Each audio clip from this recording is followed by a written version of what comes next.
شما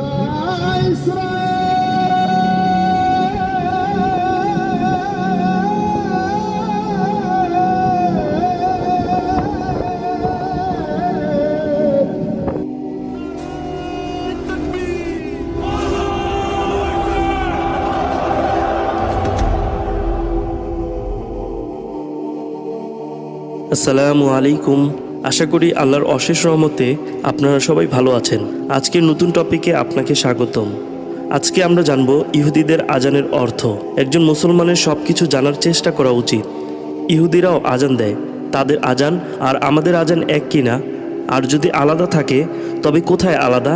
এই প্রশ্নগুলো জানার চেষ্টা করব ইহুদিদের আজানের অর্থ জানার মাধ্যমে। ইহুদিদের আজানের মাধ্যমে ইসরায়েলের লোকদের ডাকা হয় প্রার্থনা করার জন্য, আর মুসলিমদের আজানে পুরো পৃথিবীর সবাইকে ডাকা হয় এক আল্লাহর ইবাদত করার জন্য। ইহুদিদের আজানের অর্থ জানার আগে মুসলমান এবং ইহুদিদের মধ্যে কি কি পার্থক্য রয়েছে চলুন একটু শুনে নিই।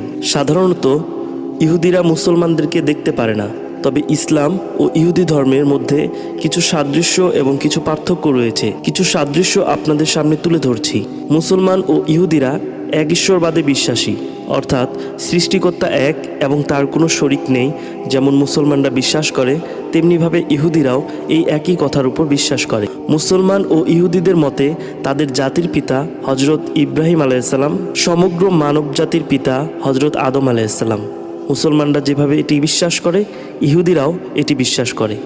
মুসলমানরা প্রতিদিন 5 বার ভোরে, দুপুরে, বিকেলে, সন্ধ্যায় ও রাতে নামাজ আদায় করে। ইহুদিরা তেমনি প্রতিদিন 3 বার ভোরে, দুপুরে ও রাতে প্রার্থনা করে। এই দুই ধর্মের প্রার্থনার জন্য কিবলার দিক আছে। মুসলমানদের কিবলা হলো মক্কার কাবা, আর ইহুদিদের কিবলা হলো জেরুজালেমের প্রার্থনা স্থান। মুসলমানদের যেমন জীবনে একবার হজ করতেই হয় যদি ফরজ হয়ে থাকে, তেমনি ইহুদিদের বছরে 3 বার তীর্থযাত্রা করতে হয় জেরুজালেমে। মুসলমান এবং ইহুদিদের উভয়ের পুরুষদের খতনা করতে হয়। দাড়ি রাখতে বলা হচ্ছে দুই ধর্মেই। দাড়ি কাটা দুই ধর্মের দৃষ্টিতে গুনাহ এবং পাপ। মুসলমানরা যেমন কোনো ব্যক্তিকে দেখলে সালাম দেয়, তেমনি ইহুদিরা কোনো ব্যক্তিকে দেখলে সালাম বা সালেম দুই শব্দটি ব্যবহার করে। এই দুই শব্দের অর্থই হচ্ছে শান্তি। দুই ধর্মে বিশেষ কিছু আইন আছে। মুসলমানদের জন্য শরিয়া আইন আর ইহুদিদের জন্য হচ্ছে হালাকা আইন। ইসলাম ধর্ম মতে শুক্রবার সপ্তাহের পবিত্র দিন ও বিশেষ ইবাদতের দিন জুমা। তেমনি ইহুদি ধর্ম মতে শুক্রবার সন্ধ্যা থেকে শনিবার সন্ধ্যা পর্যন্ত সপ্তাহের পবিত্র সময় ও বিশেষ প্রার্থনার সময়। ইহুদিদের আজান এর অর্থ আপনাদের সামনে এখন তুলে ধরছি। ইংরেজিতে ইহুদিদের আজানেরকে বলা হয় hear O Israel, Hashem is our God. Hashem